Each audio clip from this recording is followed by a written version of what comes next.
Bonjour, bonjour, bonjour. Kaka ndenge na yeb sarabino soki bo moninga boza déjà ya ko sepela. Avant tout, na remercier bato nyonso bazali ko s'abonner jour et nuit na chaîne YouTube na ngai. Merci vraiment. Merci pour na bato nyonso bazali ko liker, merci pour na bato nyonso bazali ko commenter et surtout merci na bato oyo bazali ko partager ba vidéo na ngai. Pour ko partager ba vidéo ezali seul moyen oyo bukoki ko sunga musala ekende liboso.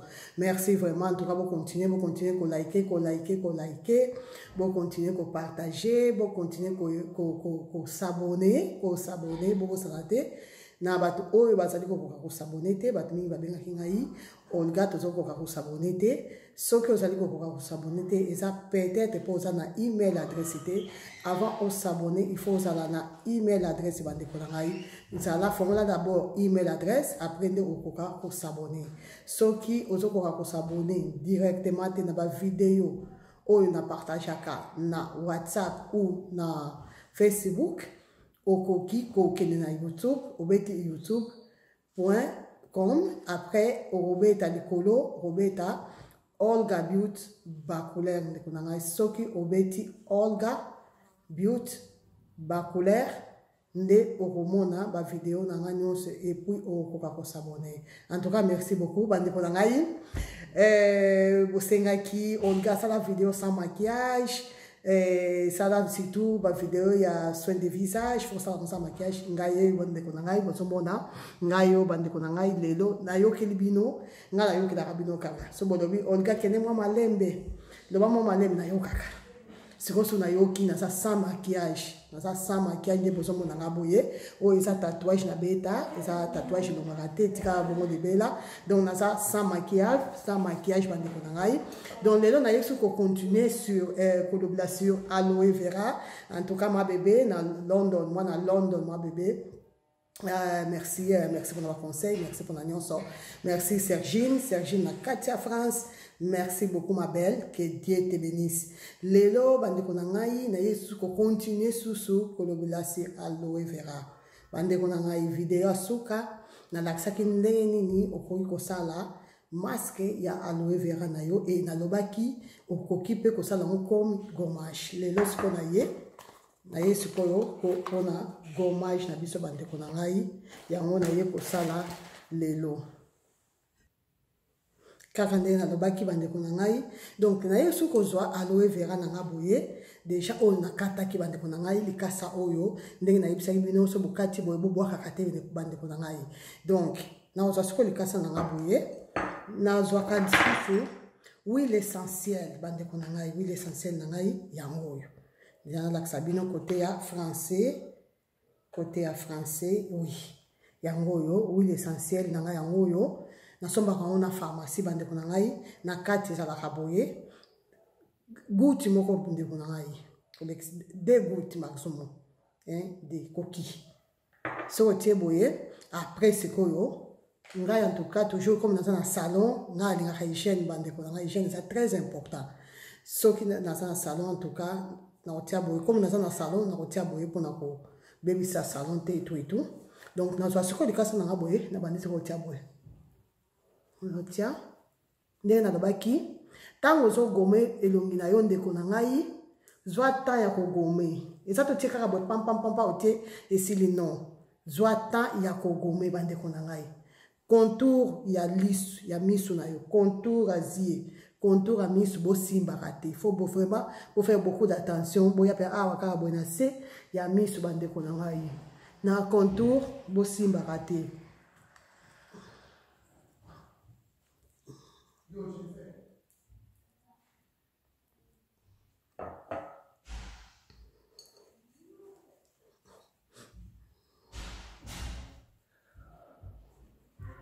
Oh mon, la circulation au bande konangai. Na bimisa susu, ba chaîne na bien, na circulation au boyete, mais boy. Malembe bande konangai, donc ça très fragile. Et donc ba sakana ngote, donc ça très fragile malembe bande konangai boye, otie partout bande konangai otie. balusi boye oti boye oti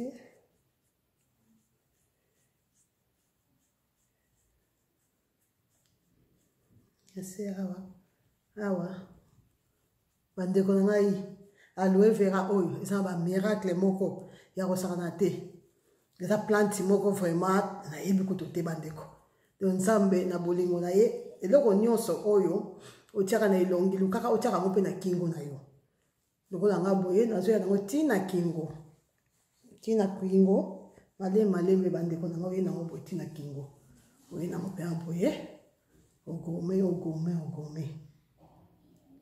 ogome bandeko na ogome insiste vraiment kogome bandeko na ngai très important tant osala bongo otiki yango wana bandeko na ngai otiki gommage na yo evanda pendant 15 minutes bandeko na ngai omoni na tie boye ekokauka pendant 15 minutes soki ekauki nde okende korinse na mai ya tiède naboya komema mai awa vike naza na salon nakomema mai awa te bolimbisa ngai mais à tout à l'heure on tient pause on a quelque rince elongi na ngai aloe vera bandeko na ngai ezali kotraite ba malade ebele aloe vera yana lobaki na osa video moko donc video mobile mpona naloba maladi nyonso oyo aloe vera etretaka mais lelo comme nazaka wana mpona poso bandeko na ngai aloe vera gel ya aloe vera très important bandeko na ngai oyo nauti osalisa gommage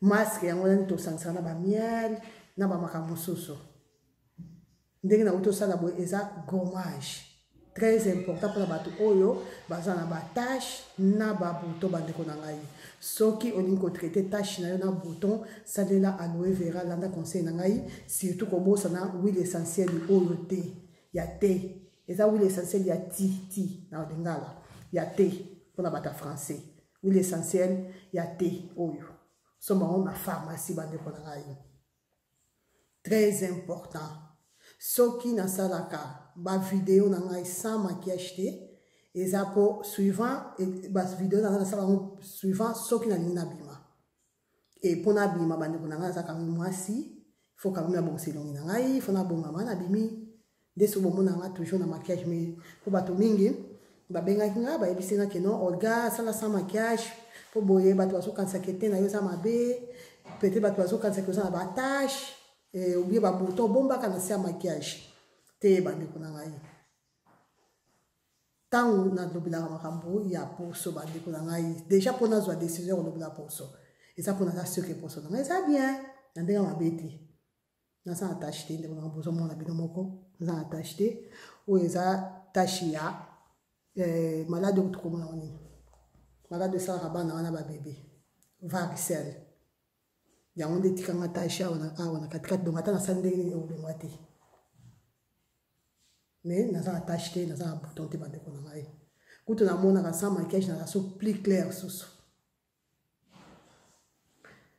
donc merci beaucoup je pense que 15 minutes na biso elingi ekoka nazozela comme ça nakende kosoka elongi à tout à l'heure voilà bandeko na ngai nauti kosoka elongi na ngai na eau tiède après nasuka nasokoli na mai ya pio toujours soki obandi na eau tiède suki saka kosokola elongi na yo na mai ya pio bandeko na ngai mpona kokanga baport nyonso mpona kokanga baport très important nasokoli elongi na ngai ntango opangusa bozomona ndenge nazopangusela awa faut faire beaucoup d'attention se ya liso awa se ya liso bandeko na ngai faut kende yango malembe faut kende yango malembe elongi ezaka très fragile bandeko na ngai bolinga oforce elongi te malembe boye malembe boye opangusi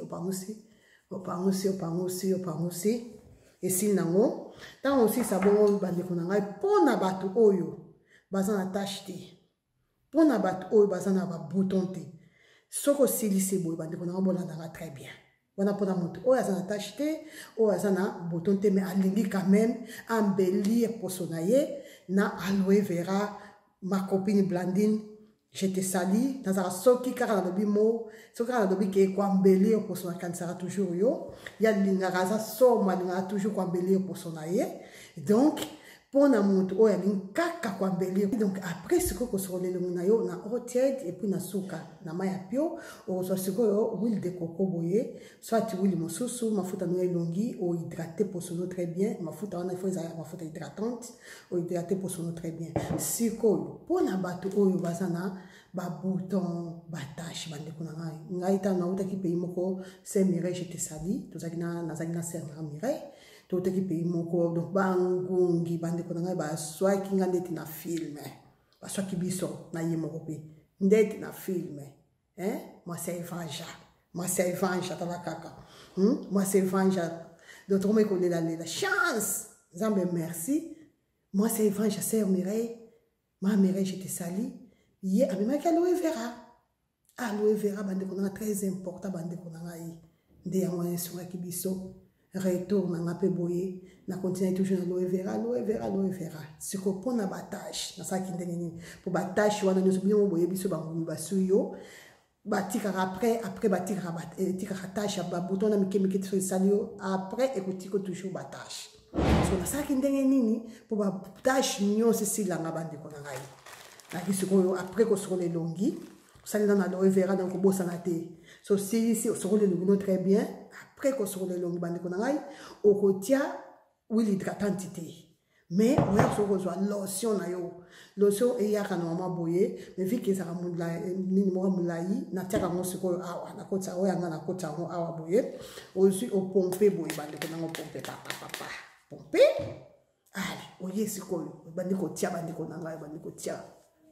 Très important bande ko nanga lotion oyo pona mutu oyo azana posa batashi na ye esila bande ko nanga yo luka lotion oyo benga ngai ozo lotion oyo ata osala ka mafuta mususu osala no gamme mususu ya mafuta eza problème te bande ko nanga bobenga ngai ko bozo lotion oyo eza anti tache anti bouton pona bato oyo ba rouge sala bango awa ba o nyonso ba produit bebisa ba hydroquinone bebisa ba mwa pembeni boye ba noir sala ba na sia miso a pembeni boluka ngai bande ko ngai garantie 100% lotion oyo e sala kali ce qui coûte lotion oyo boye li ce qui te ota pe belete muke kaka otie boye bande ko ngai lotion kitoko lotion moko bien lotion moko bien bande ko ngai otie botina sima mokongo pardon na sima kingo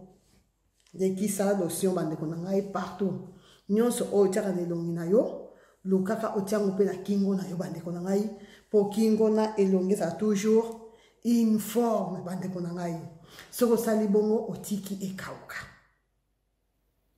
kauka yango otiki kauka ta 1 à 2 minutes tango e kauka bande ko ngai aprende oya kozwa ngai nazwaka toujours vitamine C na ngaboy ona soma na pharmacie vitamine C na ya so kozwa vitamine C boy vitamine C o c'est très important ba ko anti âge et ça pour égaliser peau oyo bozomona oyo et ça pour ko éclaircir peau vitamine bozomona oyo et ça conseiller ko tiango tongo butu matin et soir pour la bata français.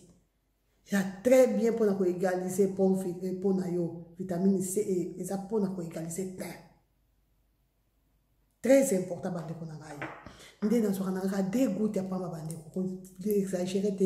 La cité les sorties belende au sala no kino ça va bon te. Tu no ka bouquet. Dégoûte nanga yo.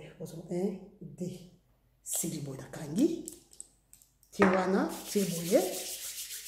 Aprende, aujourd'hui c'est boye. La circulation au bande ko nanga. Malembe bande ko long basala ko ba jeter elongi. Basala ko ba jeter bande ko nanga. Faut ça malembe boye. Elongi, faut ça avec tendresse. Avec beaucoup de tendresse. C'est bon, ça na sali bongo bande ko nanga na tiki.